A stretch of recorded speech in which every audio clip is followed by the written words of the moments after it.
Hello, and welcome to Weed and Grub.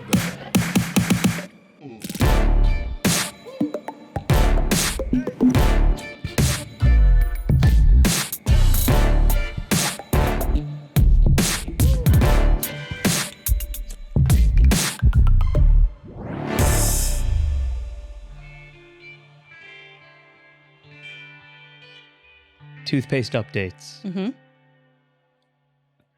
Paste on brush like a normal person. And then I wrote, you wet the paste. And then they said, after putting it on the brush, absolutely. Little spritz of water and I'm going. Otherwise, the paste is too thick, too chalky. Touch of water brings that toothpaste to life. My saliva, contrary to MJ's take, does not do the paste justice. So you're starting with the one person who agreed with you. Well, there's two. Hold on.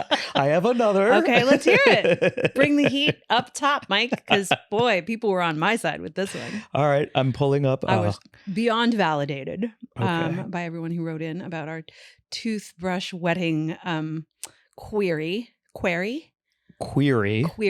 Yeah. Do you wet the brush or do you wet the paste is Yeah. what we talked about last episode. And we had, you told me that I wet my toothbrush wrong, was how you pitched the whole concept of toothbrush wetting and timing and all that kind of stuff. And three of us agree. Yeah. I can't remember who it was, but someone slid into the Weed and Grub DMs and was like, my mom is a dental hygienist. Hold on. Let me get my other Well, person. I'm so sorry. Before you get into No. info and data and Yep, doctors right. and college. That's right. My college girl vibes. Meow. I water after toothpaste too. I feel you. And I wrote back, we're not in the popular crowd, but what we do makes sense. Yeah, it helps get the paste flattened out on the brush and ready to foam up on my teeth. At least that's how my brain works. It makes the toothbrush more slippery for the paste if you water first. Wow. So many words on the topic too. I feel like that's some impassioned. If you water the brush, the paste slides off. You got to activate the paste and flatten water and the paste dilute. afterwards, it just like sends it all slippery and sliding. What are you talking about? Although we did find out that producer Mark is a both sides. Is a He sandwiches it with water. He's a water toothpaste and then water again. And I got a DM from someone who said neither. Total fucking renegade, toothpaste lunatic.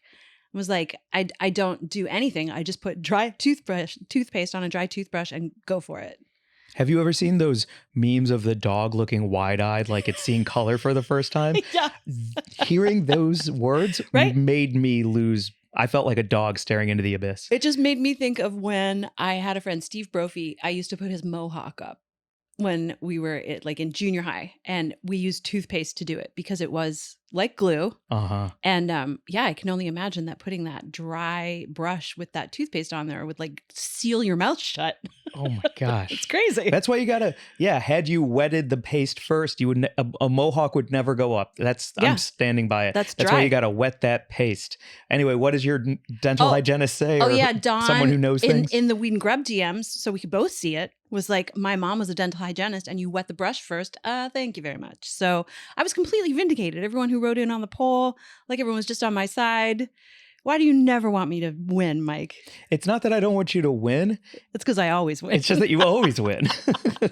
Although, no, not true. People are definitely on your side with the banana.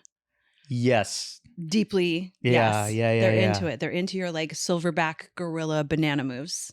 Yeah, we're going to drop that other reel soon showing how to properly cut it into cereal. And Rip then we'll it in see. half. I know. Well, what up, Mary Jane? How's it going, Mike? Good. Welcome to Weed and Grub, everyone. This is a podcast about comedy, Cannabis. cooking, Culture. calling shit out. And me being right almost all the time. If this is your first time tuning into Weed and Grub, this is what we do.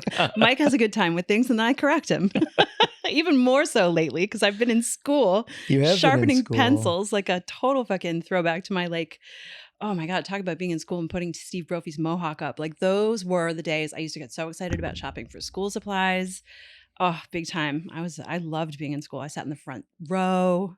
How is your fellowship in cannabis science journalism going? It is going great. I just turned in a big project that I was really excited to work on. And I'll talk about it, I guess, when it's kind of like been graded and we've all had time to, because everyone had to turn in a project. And then part of our grade is that we all look at each other's projects and comment on them and stuff. And there's this sort of open forum that's going to happen. And so after that, I think I'll be able to talk about what I learned both for my project and what other people brought into class.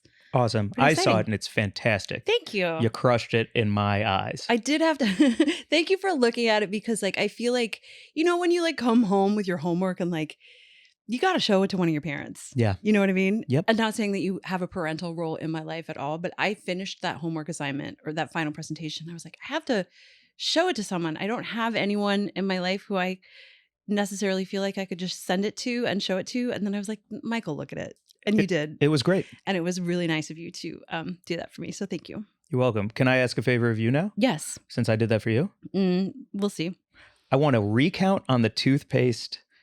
Do you wet the paste or do you wet the brush? Oh. I think my We don't need a recount. My people are too busy living life to write in, and that's the problem. What the fuck are you talking about? You had epistles in your DMs. Also, it was a poll on the Instagram story, and I just won by numbers, dude. What are you, like some kind of weird insurrectionist about toothpaste counts? Like, you can't I'm have storming the dentist's office, No. shaking patients. How do you wet your brush? I won that one. You did win. Yeah, I did. I absolutely did. Yeah. Oof, you crushed me. You polished me off. I did. Nice. We have an exciting episode this week because we have a guest for the first time in a while. We've got Tim Blake from the Emerald Cup joining us for a cool interview about the Emerald Cup and its origins and history and the award show and everything. So that's pretty neat. Stick around to hear from Tim. Yeah, huge guest. It was really awesome to have him on, and hopefully he will come back all the time because it seems like they're just doing mad cool shit up there. Growing and growing and growing. Well, before we get to that, we have a couple of topics that we wanted to bring to the table this week. That's right. I have a couple of things. Do you want to? What? I know that I have a short fuse, and I know that it gets lit often. Okay. But Often. This feels like a doughboy situation, so I'm very wary to say often again. I've never heard anyone say often. Isn't there a T on the end of it? No. There's no T? Mm-mm. Often. Yeah. Well, it is kind of doughboys, like, because we did have a great time debating the word calm with Mitch and Nick. So yes, don't want to step on their pronunciation fun, but I've never heard often. And you made me think of how we were watching Top Chef and I was like, Gail Simmons is fucking Canadian. And you were like, how do you know that? And I was like, rewind 10 seconds. And Gail Simmons pronounced a particular word that you and I have debated in a very Canadian way. And I was like, I can't believe I've never clocked that. But she's totally Canadian because she said, Sean, the light shone on something. And I was like, oh my God. And it drove me nuts because you immediately grabbed your phone. And I was like, oh, I wonder if Gail's Canadian. And then she's Canadian. And not only were you correct in all of it, but the way you tossed your phone at me was so cavalier. And then I tapped the screen. Super fucking annoying. I know. I'm so sorry. But when I'm right, it feels so good. I get a rush.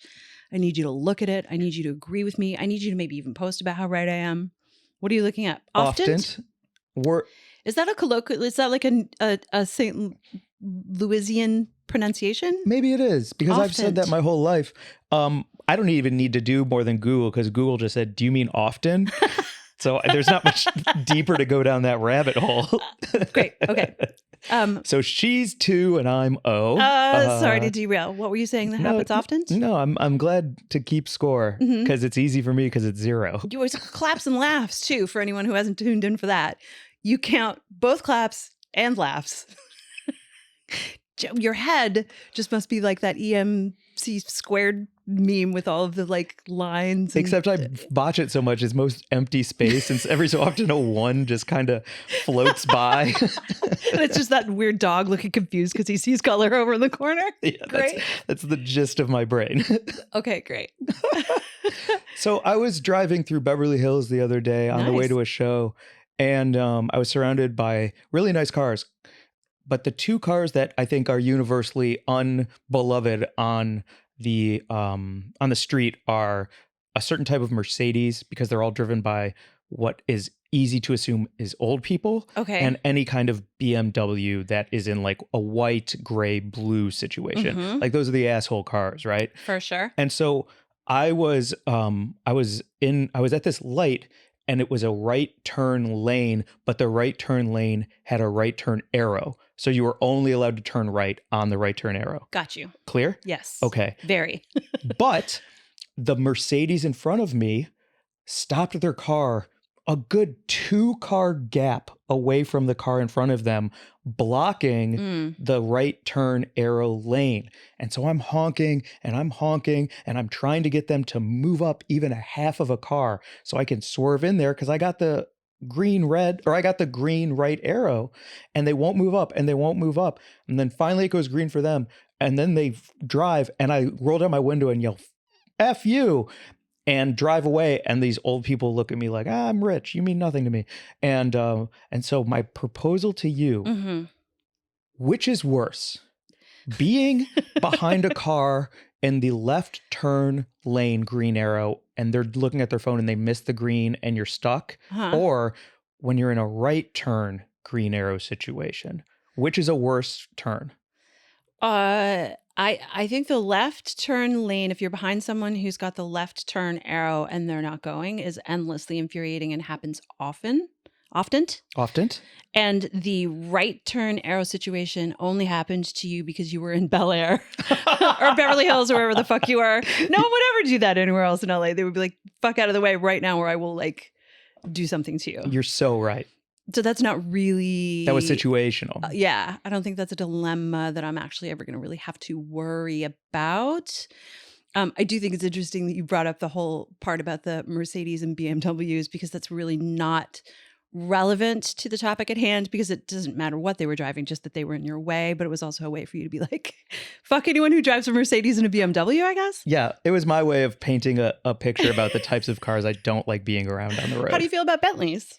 Love them, want one, would do anything to have one. How do you feel like it's not the same people driving the Bentleys that are driving the Mercedes and the BMWs, though? Because a Bentley is so fun to drive, people actually drive them. People drive them. Okay. People who have Mercedes and BMW, they have a little bit of money, but not a ton of money. You know, a little bit of flash, but not a ton of flash. Money. Yeah, but it's not as flashy as a Bentley. Like that is like an S tier versus a D tier. Okay. And so people who have Bentleys drive their Bentleys. I will say that I was just hanging out with our friend Natalie, and she told me that she saw Serena Williams in a Bentley at a light and was like, what? Hello. Heck yes. Yeah, it was a convertible too. Heck yes. Sorry, Natalie, if I wasn't supposed to say that, but you know, we're not saying when or where she lives or anything.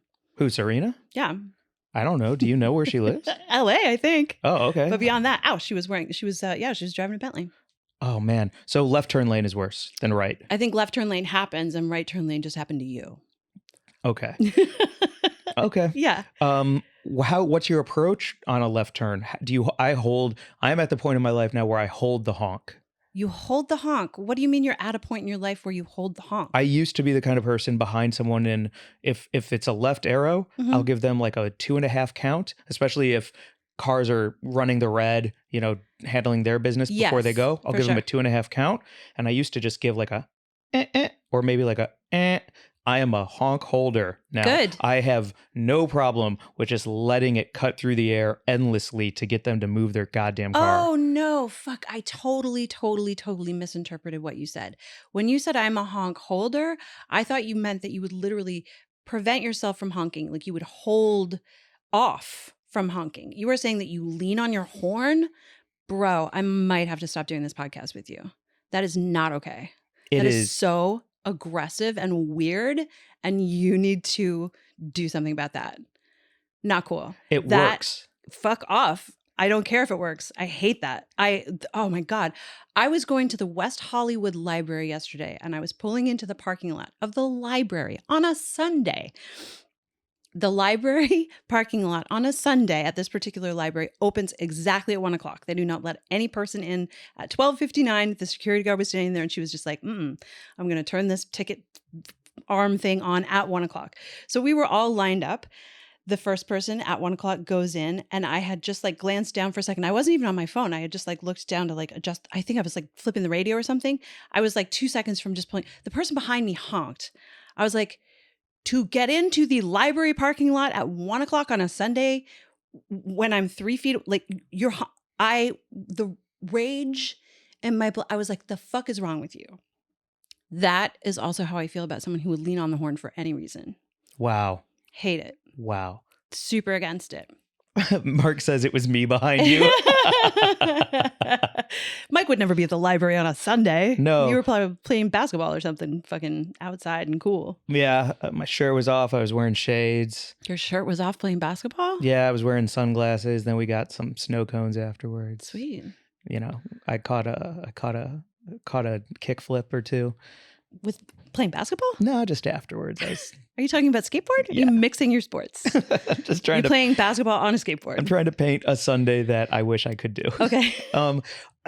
You make me think of. Don't hold a honk, motherfucker. Yeah, you have to hold a honk. Do not hold honks. Anybody, because then you teach a lesson. Is going to it's like a harm spanking you. As a child. You only do it once, Oh my and then God, you will I feel learn that sick. lesson.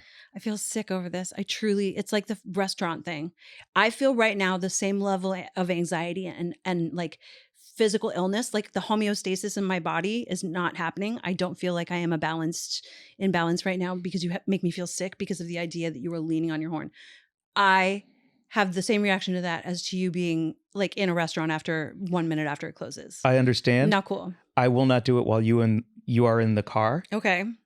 But I will be doing it other times. Well, you need a new podcast co-host then because I quit.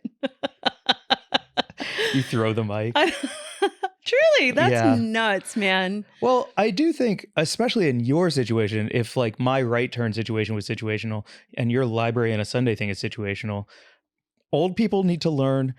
Everyone needs to learn, not just old. I don't want to ageist it. Everyone needs to learn that you don't stop at a red where it's convenient for you to start getting on your phone. You stop that's with not a reasonable old people on their fucking phones. Exactly. That's young That's why people. I corrected it. Yeah. Is because it's like you stop and then you look at your phone. You don't stop, look at your phone, and then realize you have 2 cars to go. That's an unwritten rule. Another unwritten rule, Sunday driving has different rules than Monday through Saturday. A Sunday drive means you're going to get into the freaking library at 1:02. It's a Sunday. Historically, that is true. true. Unwritten holiday for all to just take a breath and relax. Yes. Like no honking on a Sunday. No honking for me to get into the library faster, you absolute fucking Mercedes driving lunatic. Yeah. I didn't look at their car, but let's say it was a Mercedes too. Probably. They have Mercedes energy.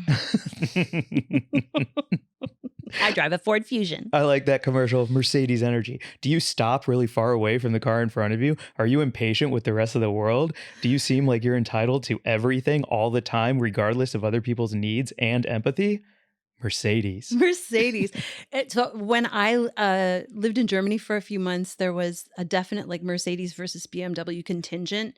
And wait, where are Mercedes? Are they both German? They're both German, right?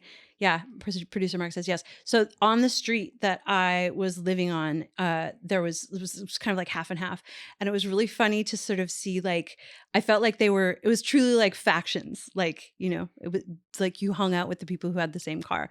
And they, every Sunday, would come out and everyone would rake their gravel driveway and then they would wash their car in their driveway. And it was this whole very weird, like, German kind of ritual of, I don't even know. It was a strange experience. Also, speaking of Top Chef and the season that we're watching right now, that German contestant Tom, is the most. He's like the absolute epitome of everything German. He's so talented. He's such an amazing chef. His food is wild. He grew up on a farm. His palate is clearly insane. But all of his mannerisms, like when he gets frustrated, he did this thing that was making me laugh so hard when we were watching.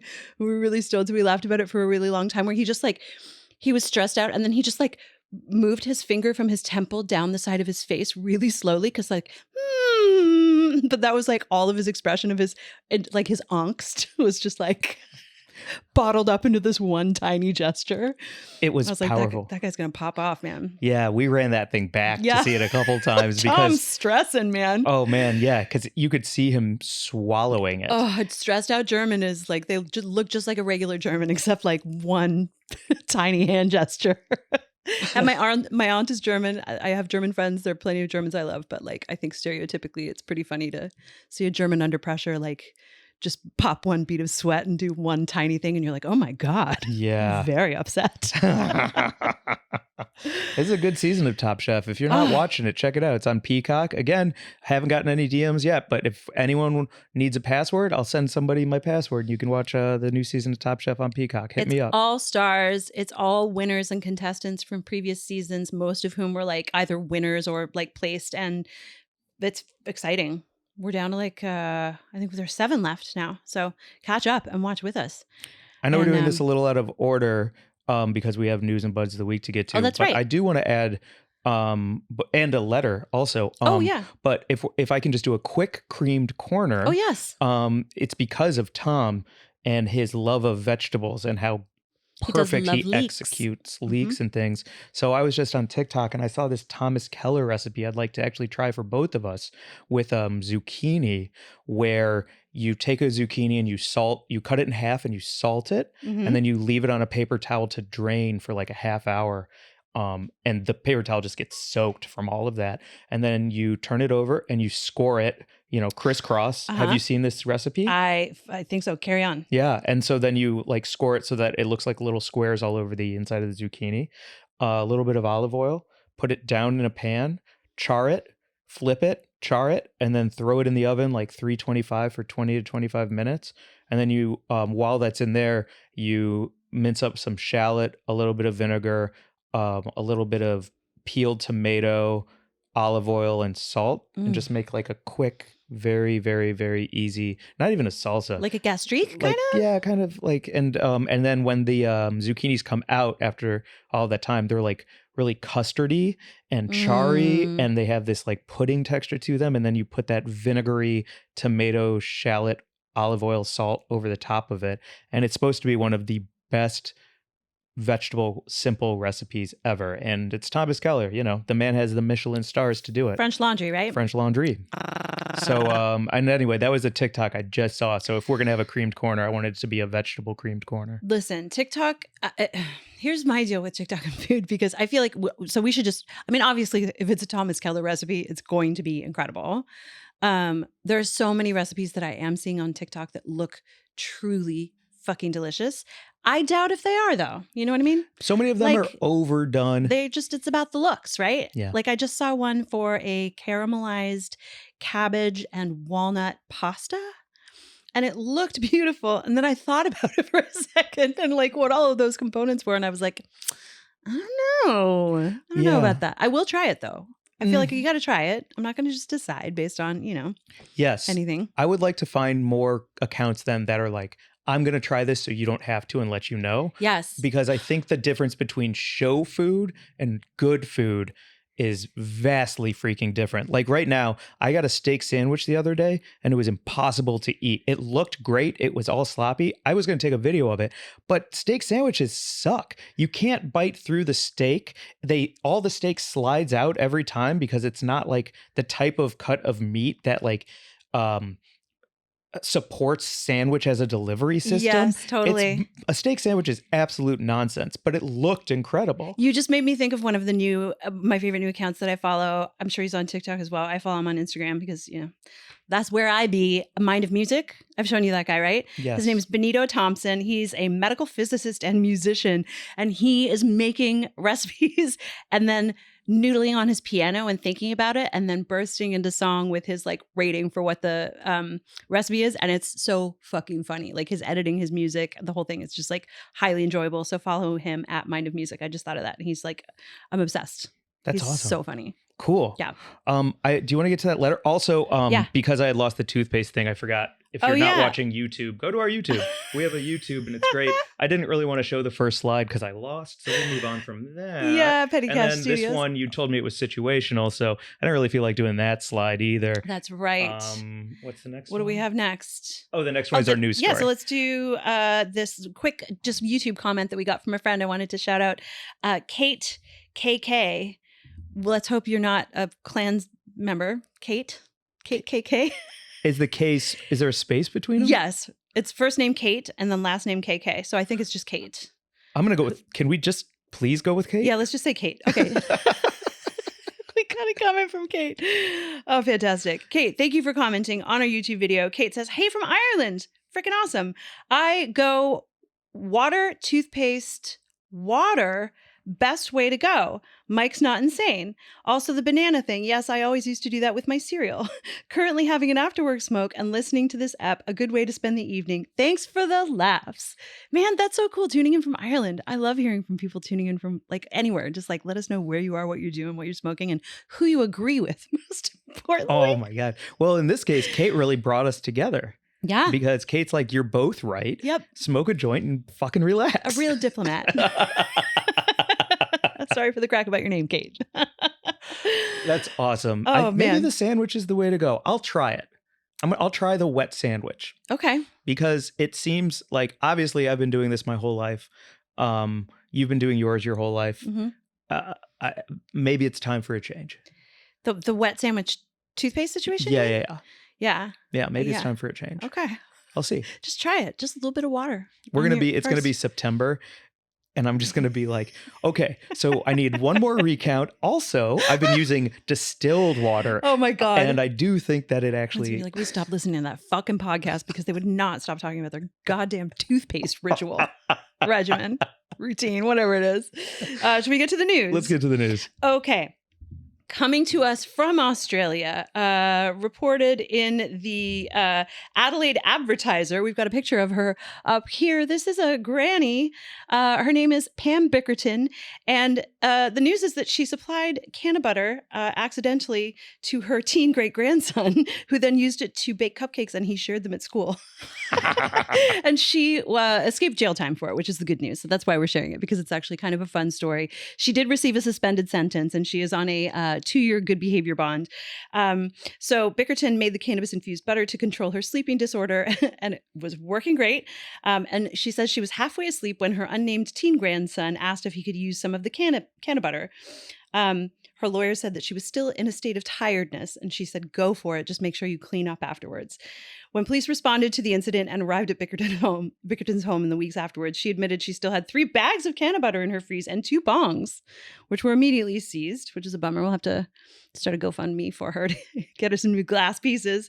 Anyway, all was fine, but her grandson was selling the laced cupcakes. Laced.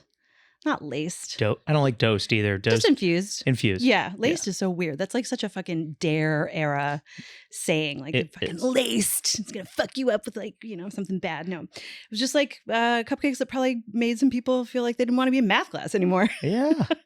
Wait, and he was selling them at school? Yeah. If anything, they should both be given keys to the city as far as I'm concerned. Well, supposedly some of his fellow schoolmates presented at the sick bay displaying symptoms consistent with cannabis consumption. I guess maybe they didn't know that they were infused cupcakes. And anyway, they got him in trouble, and then he got his great-grandmother in trouble. But luckily, she didn't get in big trouble. So all's well that ends well. And Pam Bickerton is, honestly, look at her. I mean, Brownie Mary, famously, she's the...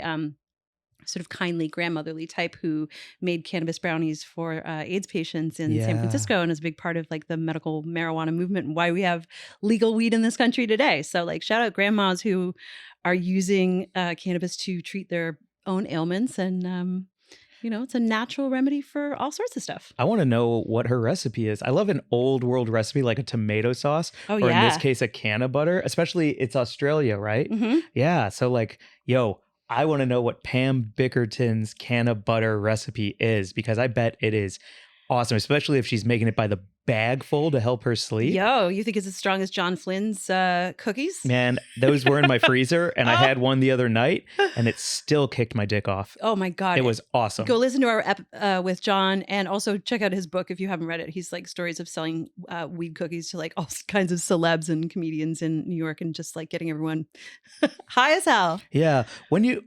thinking the idea of having canna butter to help you sleep, I really like too, because I do love a midnight snack. I love going to bed on a full stomach and eating something before bed, because I don't like waking up hungry. I like waking up satisfied. So like the idea of like canna butter at night to help me sleep makes me really question what I would want to eat before bed that would involve canna butter and have like a really nice sleep. Well, interestingly too, physiologically, the like higher fat edibles. Do you remember when we were talking to Kate and Katie, who were in Portland? They were Peak Extracts, and they were telling us how like they'd gone out for a big dinner and they'd eaten a bunch of like really rich food, and then they woke up in the middle of the night higher than they had anticipated they were going to be, and they were like, oh my God, we didn't actually understand that like the super high fat food would actually get you higher. Right. And that was the first time that I had ever heard about this. And then we were just looking at a chart in the cannabis program that I'm in, and how like, you know, all of the different things fall off. Like, you know, if you smoke, then, you know, the sort of like curve goes like this. But with fat and edibles, the curve literally goes like this. Like you will get higher throughout the night. And so I guess if cannabis works for you to keep you asleep, like that will actually, you know, medicate you for a better night's sleep, because as you sleep, you will continue to be, you know, dosed. Basically. I love that. I love that too, because I remember both my grandmas. I think naturally with age, the older you get, the less likely you are to be able to sleep through the night, and you wake up earlier Totally. and stuff too. Yeah. Yeah. Everything changes. So really cool. Oh, Mark's suggestion, and I agree with it. Midnight snack, popcorn with canna butter. Nice. Fantastic idea. Love it. Fantastic idea. For in your case, a Trader Joe's ice cream sandwich. Oh my God. Maybe. I gotta stop. Yeah. I mean, it's become a nightly routine, and I don't know how good that's going to be for me in the long run. So I might have to switch over to the weed popcorn. Okay. Yeah. Right on. Yeah. I would also argue that an ice cream sandwich at night is a nice treat if the whole day you've been doing other things than eating hamburgers from Irv's or French fries and things like that. I have been subsisting on like coffee and salads to go. So right. So yeah, a little ice cream sandwich at night. That's a nice not little so bad. Thanks, Mike. bedtime thing. Thank you. Yeah. Appreciate that. You know, and the last thing I wanted to say about Pam and her son is grandson, I think. Grandson is those little narc ass kids in Australia going to the nurse. Hey, chill out. Chill out, man. Maybe it's a strong cupcake, probably a strong cupcake, but also you don't go to the nurse and then tattle. You need to learn a lesson in I don't know, man. vibes. I do. Listen, I'll never forget when I ate 100 milligram edible by accident, or not by accident. I ate it on purpose, but I didn't understand what it was going to do. I was at work.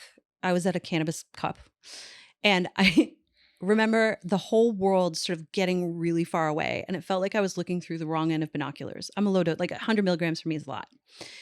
I ended up sitting on a chair at the customer service. I was working customer service, so I had to talk to people.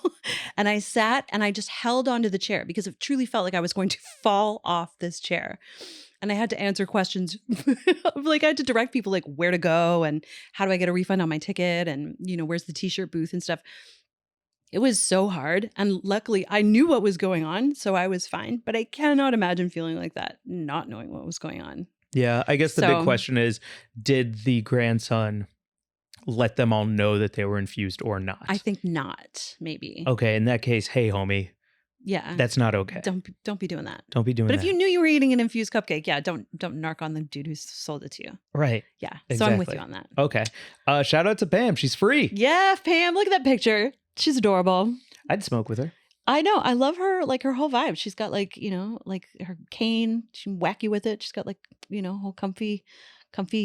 Do you think her the collar on her sweater turns into like a neck rest? Absolutely. Looks like it inflates. Yeah, absolutely. She's great. Does. Shout out Pam. Dang, if anyone has a connection to Pam, I want to send her a glass piece. What else? We're at Buds of the Week before our interview with Tim Blake. Oh my God. Unless you want okay. to keep cooking. No, we gotta go. We gotta get to Tim. I know. It's a really good interview. Yeah.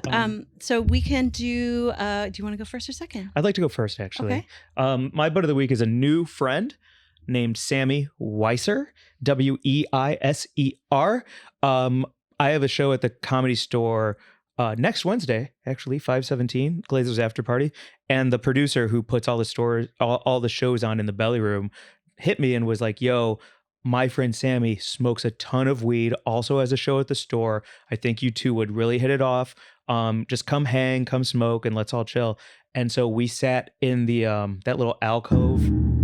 We sat in that little alcove at the Comedy Store in the back, and she brought out 20 joints. Mm-hmm. And she said it was her like stash that she always keeps in her purse because she smokes hella. And I had just seen her perform, and she crushed in the belly room. And then we all kicked it all night. People are coming and going. Comics are coming and going from the back. We're smoking with everybody. And it was just a really fun time. And she has a great show at the store too. So thank you to Brittany for helping me make a new friend in Sammy. And my bud of the week this week smokes a ton of bud, Sammy Weiser. Awesome. Yeah. My bud of the week is friend of the pod, Michelle Davis, who has been on here with Bad Manners. She's also started up her own Insta account, which is so great. It's MDavisFoods. And she just shared a video this week of how to make loquat jam. So loquat is this really cool little, sort of like an apricot, basically. I think it's like a cousin of the apricot, and they're just growing wild all over Los Angeles right now.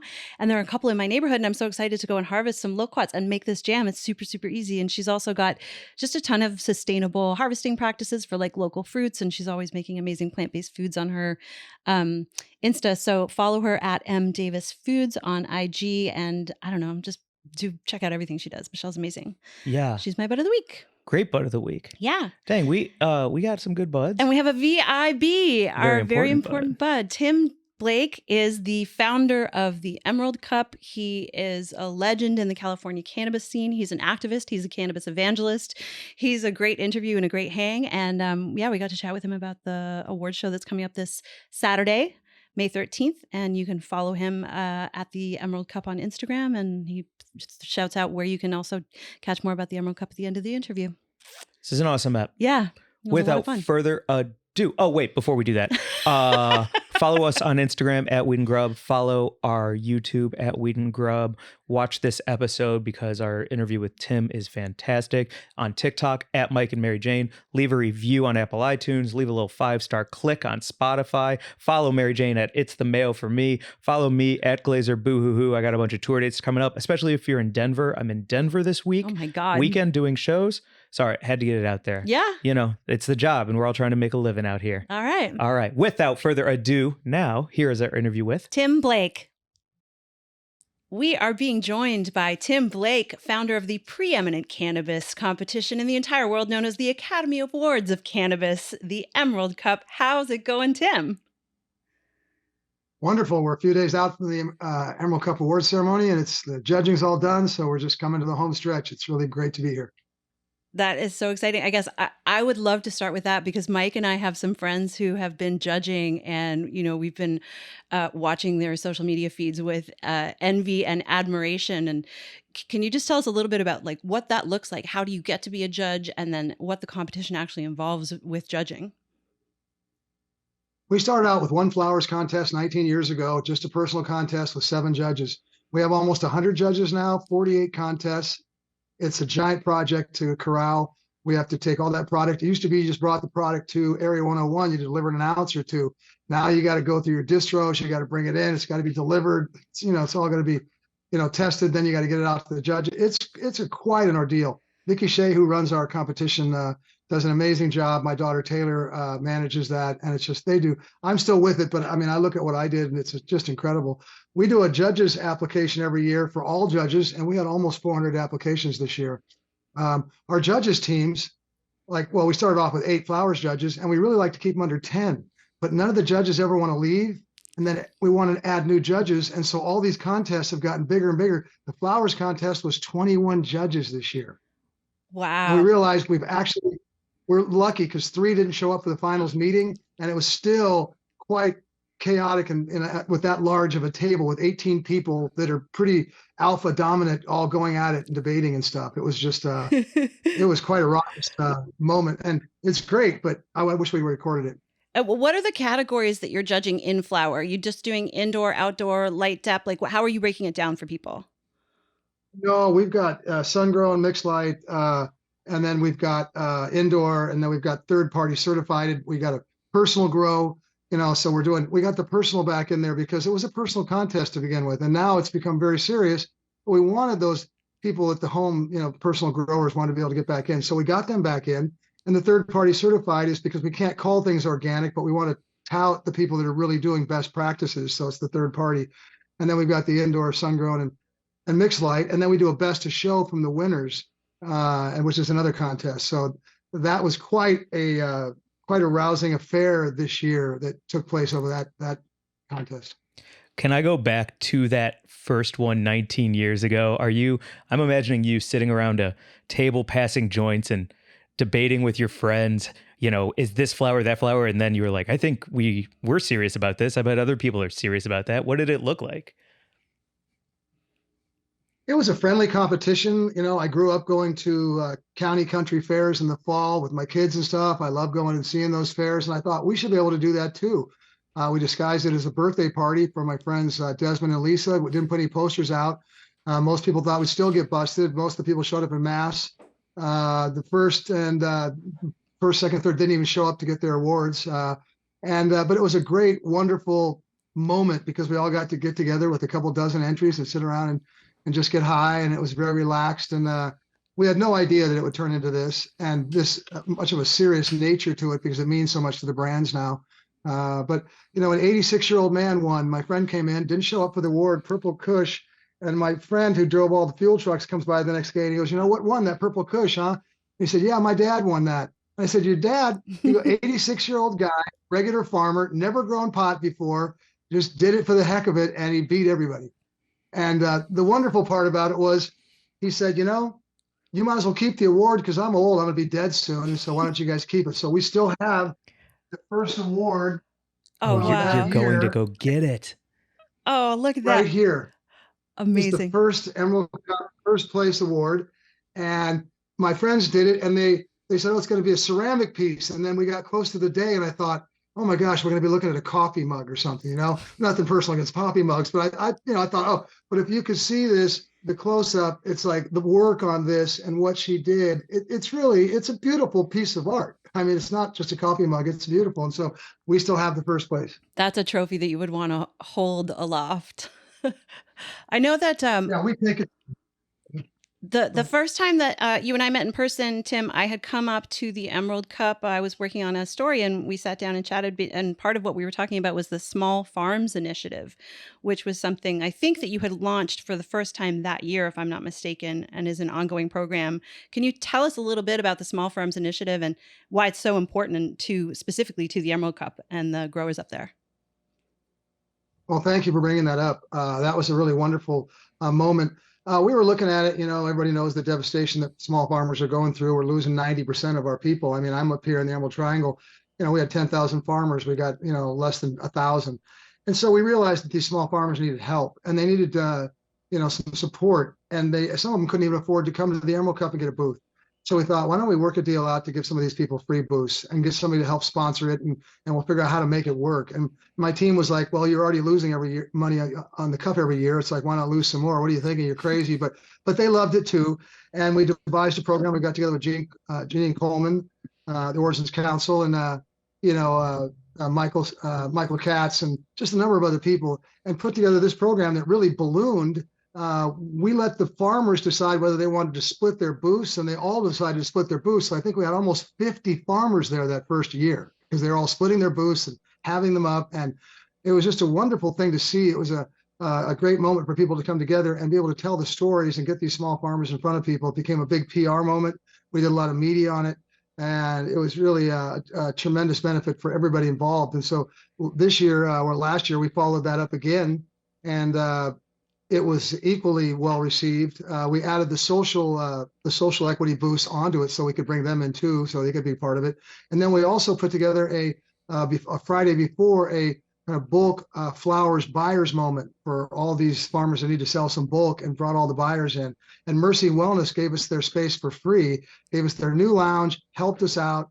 I mean, not just because they're our friends, but they're just so amazing what they did for us. They did the whole thing for free. And so we had about 50 people come in for that too. And it was really, really amazing. And so from that, Danny Diamond from Hall of Flowers, give him a shout out. He saw that and incorporated that program into Hall of Flowers. And I love Danny for that. And we've had other people reach out to us and say they're doing the same thing. So it really started something. I think that it was really amazing to see and to talk to some of those small farmers when I was up there, especially because they at that time were so distressed, and I think have been becoming increasingly distressed under the California regulations and the sort of collapse of the market. Can you talk a little bit more about how you're seeing the market affecting the farmers just in general up there? Like, do you have hope and optimism? Are you still feeling like everything is really a tough time for growers up in the Emerald Triangle? I'm 68. I was in the business still in the business, 54 years. I've seen every decade, every generation. I evangelized. I brought the first sheriff's debates to Mendocino in the country, actually, with Tom Allman. We did the DA's debates. I evangelized for legalization way before we had Colorado and Washington come in. I've got people who have done long-term prison sentences all around me as friends and family. I've watched mainstream people not feel comfortable using cannabis. So I evangelized for legalization. I evangelized for 64. Gavin Newsom, I've told this story. He shook my hand and swore he'd never let large-scale farming in for 5 years, as it was spelled out in Prop 64. 2 months in, they opened that large-scale farming up, and Selena's property went from 20,000 an acre to 80,000 an acre overnight, and we started to collapse. That was 2 months into legalization after we evangelized and went and supported Gavin and got that job done. And then they added a 150-pound tax onto every pound, and they just proceeded to tax and regulate us to death. And they knew what they were going to do. I tell people, I've been an outlaw my whole life. And I say that proudly because I'm not a criminal. I'm an outlaw. I'm just outside the law, which didn't recognize, like with cannabis, society was wrong. And we were on the right there. But they did more in 5 years of legalization to destroy our culture and way of life than they did in 50 years of chasing us as outlaws. They didn't touch us. But when they knew they were going to lose, they backed up. And they thought, 280E with, no tax deductions on a federal level. They came at us with so much stuff that nobody could make it. There's barely a brand in California making any money. 95% of them are all losing money and they're holding on for brand value. I'm talking, you can take any of them. Weed Maps has lost 90% of their value. On an average, most of them have lost between 60 and 90% of their value. And they're all hanging on. Not just farmers, but brands. And you can't succeed in the California market the way it is. Why do you think Oracle left? Oracle left and all these businesses are leaving. Joe Rogan. They're leaving because this is not a friendly climate for business. It's extremely restrictive, and not just with cannabis, across the board. So we're in a catastrophic event where we're never going to be the same. Spy Rock Mountain, I don't know if anybody knows that, but Spy Rock is the most infamous part of Mendocino County. You've got the Emerald Triangle, Humboldt, Mendo, and Trinity. Humboldt is, maybe the heart of the triangle, but we're on the southern part. And in Mendocino, there's a road called Spy Rock Road, and it's basically the infamous mountains of Spy Rock area, the legendary growing area. When the military landed, they landed on the Spy Rock School to go after Mendo. There were 250 farms back there at one point. There's less than 25 growing and living back there now. 90% of the people are gone. They're not even there anymore. I mean, this community, it's gone. Garberville, which is the kind of the main city of southern Humboldt, out of 25 stores, 23 are closed. Wow. It's a ghost town. It's not there anymore. It's going to be like Arizona, like Tucson for a while, or Bisbee or something. It's devastated. It's gone. Yeah. And so that's what we're working with. And it's going to come back. Tourism is going to come back. The people that are here, you can take the names of all the people like Craig Satori, Johnny Casali with Whitethorn. You get, Gilman, Ridgeline, all the people that are the true great farmers and brands, and they're going to make it, but it's going to be one out of 50 that make it. And so the Emerald Triangle is going to be a much different place to live. I'll tell you though, the one thing is that we were never made for this kind of production, and so the land, the trees, the animals, the creeks are coming back in a way. I mean, you take 90% of that farming away, and all that water they're sucking up for growing cannabis, and what happens environmentally, this place is amazing. Wow. So it's a double-edged sword. I picture you as, I don't know if you've seen the Spider-Man movies, but you're like Spider-Man and the Emerald Cup, and you're shooting webs on each side trying to slow down this train as it's about to go off a bridge, and you're stretching on both sides, just holding on to those webs to try and keep things aloft. So where are those bright sides? Where are those silver linings, kind of like the land, taking itself back and taking care of itself? Like what can we look forward to in the future, at least? Well, it depends on who you're talking about. If you're talking small farmers and brands, what they're realizing is, like Angela Pia from Harborside State House, she's the director of marketing. Harborside has started a program for sun-grown farmers and putting them on their shelves, like 12 different farmers. And they're really advocating for that because they're realizing if everybody's got the same monocrop generic thing on their shelves, it's not going to work. You need to have some unique cultivars and strains, just like you go into small liquor stores or whatnot. A lot of them are making it because they've got those rare bottles of wine or beers or spirits and stuff. So the dispensaries and the brand are realizing they need unique cultivars and cultures and farmers and stories. So that's going to be good in the long run. And this year it's really dried up. The prices have skyrocketed. And because 90% of the people are gone, you're not going to have the volume coming from the hills anymore. So they're going to do pretty good. I tell people, if you hung on and you can hang on for the next year or two, you're going to do okay, especially if you can, once we get interstate and you can put that Emerald Triangle brand on it, or even the California brand, it's going to do a lot better than, say, Oregon or Washington, or people going back east going to want a California brand or Oregon or Washington, of course. The other brands are the same way. I heard 75% of the brands did not renew their licenses. So when you take out 75%, there's a lot less competition. So those people that are hanging on for cartridge companies or tinctures are going to see the same thing. But the big thing for us in California is to open up interstate and get across the country, because California rocks. Everybody knows we're the best, and everybody will have their local cannabis, and they should. But they're all going to want some California bud. They always have, and they always will. Man, even growing up in St. Louis, when I heard that something was like Cali Kush, I would freak out. Yeah. And there was like nothing better. And it was just, there were no seeds in it. I was blown away, How involved are you in the policy side, Tim? Like, I know Janine Coleman is deeply involved in policy and has been working with some of the senators on the SHIP Act, which I believe would help open up California cannabis purveyors to ship to across state lines if federal legalization happens. Is that right? I think that's one piece of legislation that they're hoping to pass. So what does your day-to-day look like as far as that sort of policy work goes? Are you deeply involved, or do you just kind of try and stay out of it? Because I know it can be a total headache. Well, I got involved in 2006 with supporting the sheriff debates here in Mendocino, which led to the district attorney debates, which led to getting our sheriff in there. We developed the 9.31 program where you could do 99 plants legally with the permit from the sheriff's department, the first in the country in the world. I was very proud of that. We had one of the first dispensaries up here. I pushed the policy right into helping 64 come through and get passed. But when I watched Gavin do that to everybody, and then I stood back and watched our own county just totally screw up, the 800 farmers here. I got so disillusioned by it all that I just turned my focus to boots on the ground stuff that made a difference. Like this small program, small farms program we did last year. Angela Pia from Harborside wanted to get involved. They wanted to come back and make amends for what, Steve D'Angelo did to support that large scale farming. Mm-hmm. And I had to go back to Janine and all the, Origins Council, all the people up in the Triangle, and get their sign off on that. And that became like a month-long negotiation, which came around to Harborside agreeing to support what you're talking about, the SHIP Act, the state, open markets for small farmers and across the country. So Harborside is now officially on board supporting that, and they became the sponsor for the small farms program. So for me, rather than mess around with Gavin Newsom or my supervisors that messed us all up, I just went straight to the business aspect. And let's get Harborside over here. Let's make peace with these guys. Let's get them to support this. Let's go out and do this. And then I support Janine and Michael and all the people that are doing the work. Holy, I mean, they come to the Cup. We bring them in. I'll have them here this weekend for the Emerald Cup Awards.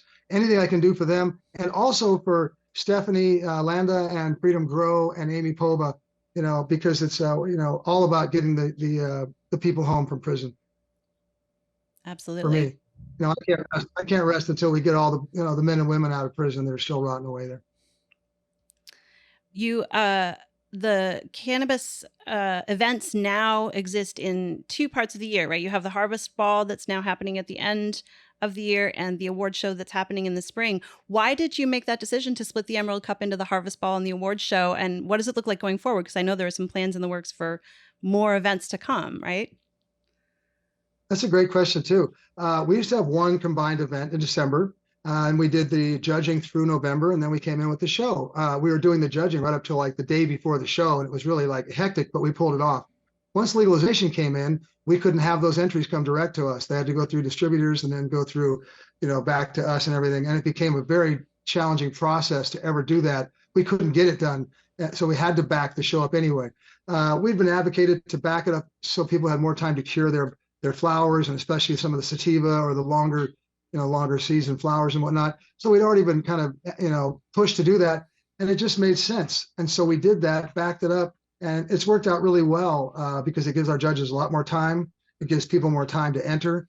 And so we were one public hearing from going down to Long Beach and getting permission to go to the Queen Mary and do a combined show in 2018. The time goes now. And then COVID hit. It was 2018. And then COVID hit. If COVID hadn't hit, we would have had one big show in LA at the Queen Mary for 50,000 people or 30 or whatever it is. And but we got stopped with COVID. So we kind of got stuck from going to LA. Now I wanted to move the main show to LA because that's the biggest cannabis market in the world, and it's the biggest media market in the world. And what do our farmers need? What do our brands need? They need to be on that platform. And so that's what made sense to me. I wasn't trying to abandon the triangle. I was trying to do what's best for our contestants and our brands. But that just hasn't worked. We got down to LA last year and we went to the Multibon and we had Woody Harrelson come in. But this year it just wasn't right. It didn't feel right. They're still shut down. And so it feels really good to come back to the Craneway Pavilion in Richmond to do the show this year. But what happened was people still wanted to get together for the celebration of the fall harvest. They want to see the latest flowers. They want to see the latest genetics. And when they come into the Emerald Cup in December, all of a sudden they're seeing that, what people have for beans and what people are doing for flowers and what the latest stuff is. And so we decided to go ahead and do a harvest ball just to acknowledge that and give people a place to come together and, have a smaller, cool show for our community in December. Can you talk a little bit more about the types of people who come to the Emerald Cup? Because I've even seen it change a bit from a lot of farmers, a lot of people on the inside, to people who are excited about weed and just like want to know more and want to be tapped into what the coolest stuff is that's coming out, even if they don't necessarily speak a certain type of language or, and so I think how it's grown would be cool to share. You know what? It was a few hundred people in the beginning, hardcore, at Area 101, right on the highway for the locals. We went with that for about 7 years until we outgrew it and had to go to Humboldt. We did one show there that was the biggest show at Mateel, but it was too small too. We were growing too quick. We couldn't get anybody to sign up and let us do a show in the Emerald Triangle. So we had to take a flyer on the Sonoma County Fairgrounds. We did a 20-page proposal and they said, if you'll do a cannabis country fair like this, we'll stand here with you. And they did. So what were we going to do? We went down. Half the people wouldn't come down the first year. They thought we were banning the triangle. Then they realized how much business all the brands did. And then they all wanted to get in the next year. Because up until then, it wasn't a business event. I mean, we weren't selling things. We were just partying. Once we went to Santa Rosa, business started taking place and it changed the whole thing. And it really, really blew up the show. And we went from, a couple thousand people the first year. We were down in Santa Rosa. I think we were about 7,000. We went to 14 the next year. We doubled again the next year. We peaked at about 40,000. And it just blew up with all these traditional mainstream people wanting to come see this and touch this. And it was great because they'd come see these farmers and get stories, and the farmers had got direct access. And so it's really a wonderful thing. I mean, there's a place for Hall of Flowers and a B2B, but there's also a real place for consumer show where the brands and the farmers can be direct with people. Because, where do most small farmers do really well? They do it at the farmers markets, the local farmers markets every week that everybody goes to, and they talk to people and it's like, it's right there and it's personal and they do their business. Well, that's what we need a lot of, not just for the Emerald Cup. We need to have farmers markets and we need to have cannabis at regular farmers markets across the state.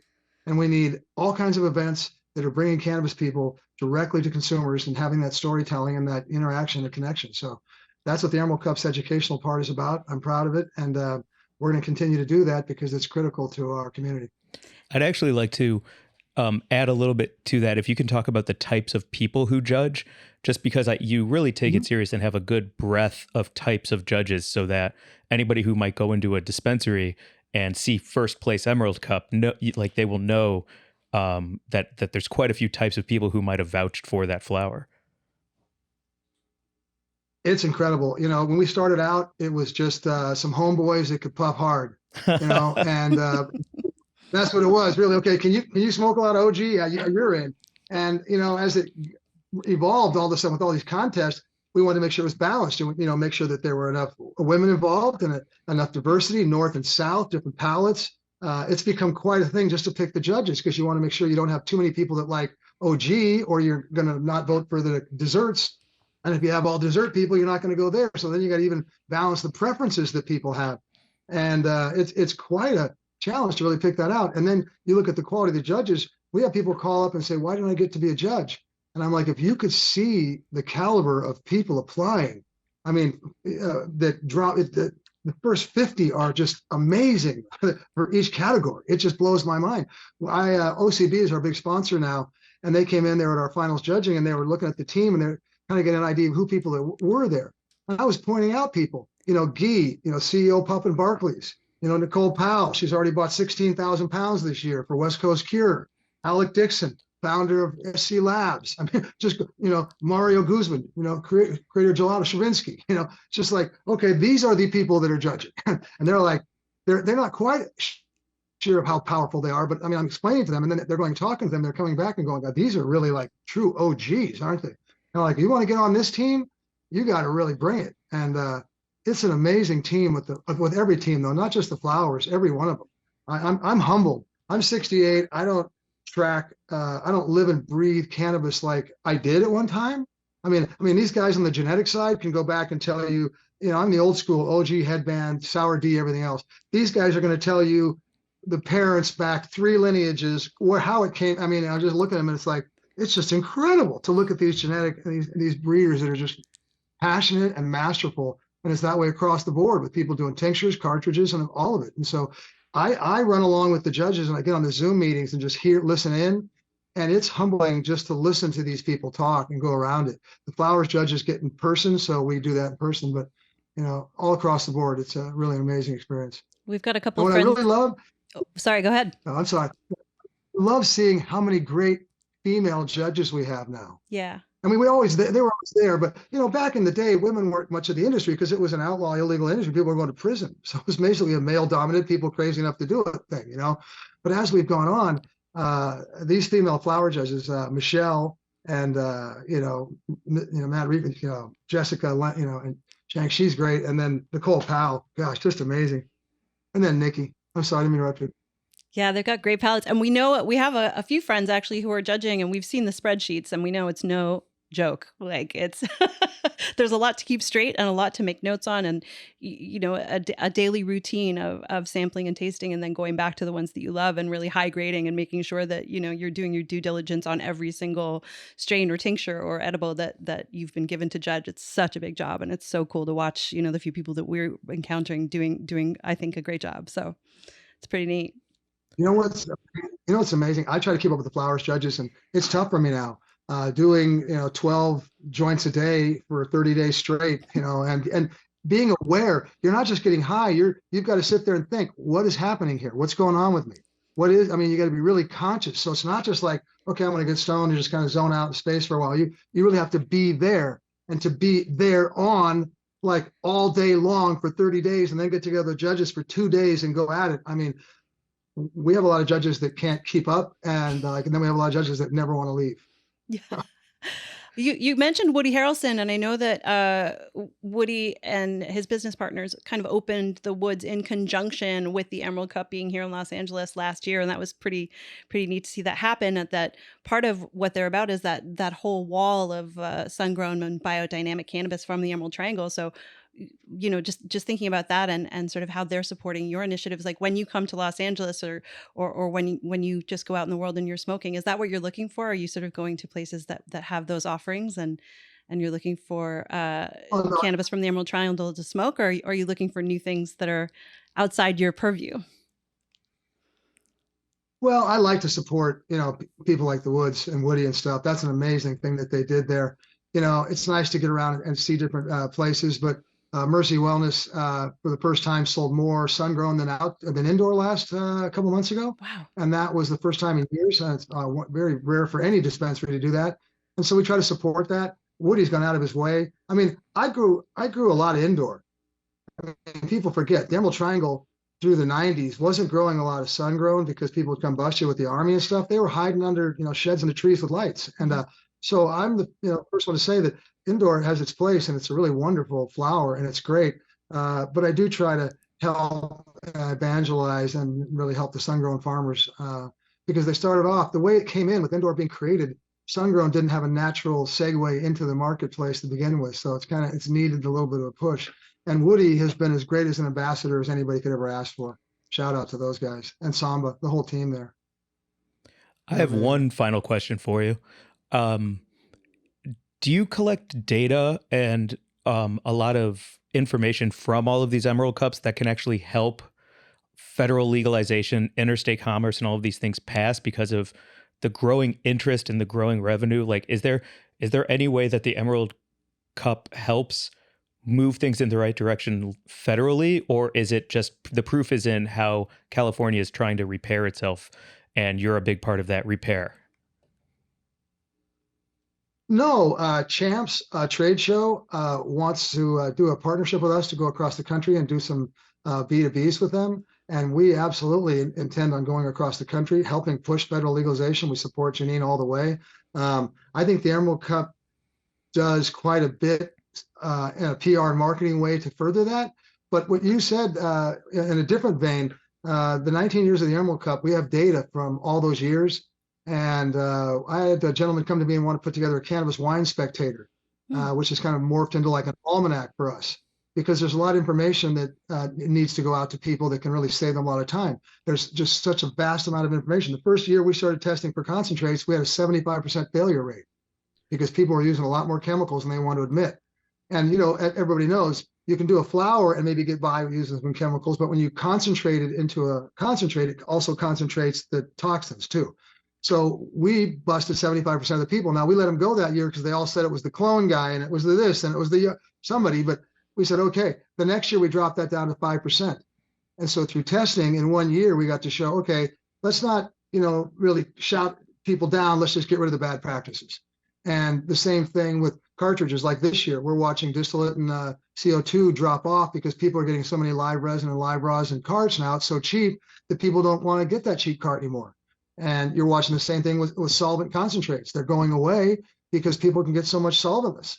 And so it's interesting to watch the dynamic of the market move and rotate, you know, the pre-rolls, how much they've jumped. So we're going to put that into an almanac for the 20th anniversary and really put that data out to really show people where we started, where we came from, and where we went to. And there's a tremendous amount of data over all those years with all those judges and all that information. So Wow. That's going to be exciting. That's exciting too, because I think one of the talking points that a lot of politicians use for something like cannabis is we need more research, we need more data, we're just unsure, we don't know yet about that. And then you have this breadth of 19 years and you're like, here's exactly what you're asking for, make a move. Yeah, it's true. The other thing that really helped us with Long Beach was we spent about 30 grand doing an economic impact report. And we got $17 million for the community in that weekend. The Grand Prix over 2 weekends in Long Beach brought 21 million in. So when they looked at that, they're like, you guys could make us some money. And I hate to say it, but at the end of the day, politicians really value money for their constituents and their communities, and they want to bring money in. And so that's going to be a driving factor. And that's what we really need to get people to see. And they're getting there. It'll happen in the next 2 years. It just, you know, events were a little bit overlooked. And, you know, we had to go to 10 BCC is what it's called back then, and now it's DCC. We had to go to 10 meetings to even get on the agenda because they'd never even thought about events with legalization, you know, and what it meant and how critical it was, you know. So we had to do a lot of education. And actually, when you go back to it, the education we've done, teaching them over the last 10 years, it's really already helped the New York State Fair, the New Mexico State Fair. It's helping all of them. Now Brian's doing our California State Fair, and it's really showing them how to really do that, because we spent $500,000 the first year. The DCC wanted us the first year of legalization. They wanted us to take all the product off the tables and throw away, and everything out of the brands had to take everything off site each night. That's what they wanted us to do. We had to explain to them the insanity of all that and the legal and security issues. So we had to build vaults behind our booths because we had to have armed guards back there. And it cost us $500,000 just to show them how to do it legally. So we have spent a lot of money. Last year, okay, really quickly, 2 years ago, they showed up in force and they were hassling small farmers that were, the people behind the booth were giving their friends joints from Personal, and they were saying that wasn't right. And they were showing buds on the table, and people at Puffco all of a sudden were giving a dab out. And they were like coming after people and like, you know, hassling them and taking them out of, kicking them out of the show and shutting their booths down and doing crazy stuff. I mean, it became really a huge thing. I sat down with them and said, look, you guys are either going to work with us or else you're not going to have jobs and I'm not going to have a job because nobody's going to come to these events. So either we get this straight and teach the rest of the state and the rest of the country how to do this, or let's just shut it down. They got together with us last year at the Harvest Ball. We gave the DCC, which is the Department of Cannabis Control, we gave them a free booth. We had a speaker panel with them for all the community to come in there so they could go at it together. And they were like, at the end of the weekend, they came back to us and said, you know what, this is amazing. The connection and the healing that we had with your community, and we've now learned who you are and have so much more respect for all of you, that it was like incredible. And that's now going out and they're teaching people around the country how to do the same thing. So it's all education at the end of the day. That's amazing. The Emerald Cup, the community vibe, and the sort of, just the walking around, seeing all of the flower, meeting all of the cultivators, and then like heading outside to smoke a joint while an amazing band plays, and heading over to the seminar stage and seeing some educational talks. It's, I just highly encourage anyone to go if you can. Run, don't walk. And congratulations on the award show happening this Saturday night. Do you have big plans for the night? Do you have a whole lineup scheduled? We do. We're gonna. It's a private party because we have sampling going on with everything, so we didn't want to sell tickets, and we already have too many people. Just between the contestants, there's going to be 1,100 contestants, a few hundred judges, sponsors, guests, and crew. We'll have about 3,000 people. We're gonna have overlooking the bay. Craneway Pavilion is a giant, huge building with all glass, 3 stories, overlooking San Francisco and the Golden Gate Bridge and the Bay Bridge. We're right like 30 feet from the bay. We're going to be looking at all that. We're going to have a party right there. We're going to finish the awards ceremony 10 minutes before sunset, and then everybody's going to be able to go outside and watch the sunset over the bay as we puff. And then we're going to party all night till the dawn, till the sun rises, and then Swami's going to make his pancakes. So we're going to have we have Radio coming in to do a set, and we've got Selassie, one of our former winners. Dan's going to do a set. We got some really just fun, DJs and acts coming into play. So we're going to just party, and then we're going to get up and have pancakes and watch the sun come up. So we're going to do sunrise to sunset to sunrise. Wow, you're all going to be levitating. I can only imagine how beautiful that's going to be. Would you like to? A lot of psychedelics. Yeah. Glad you said it. I was going to guess it. Yeah. Great. Please plug everything. Where people can follow the Emerald Cup, how they can be involved in future cups. If you could just share all that information. Yeah, you can find us at theemeraldcup.com for our website. We're on Instagram, the same thing, the Emerald Cup. Follow us. We'll be active, telling you what's going on, doing shows. We're going to be doing a lot of pop-ups around, so we'll be doing that also. And there's some things we haven't surprised for people. I'm usually the big mouth, and I got to hold off till we can announce it. But we're going to be back to LA, and we're going to be doing a show with you guys, and we'll be putting that together very soon. We're doing it now. We'll be announcing it very soon. So stand by, and I look forward to seeing you guys soon. Awesome. Please come back on to tell our listeners about that whenever you can. We'll look forward to having you back. And thank you so much. It's just fantastic to have you on Weed and Grub for the first time, not the last. Thank you. Thanks, Tim. Take care. Bye. Bye, everyone.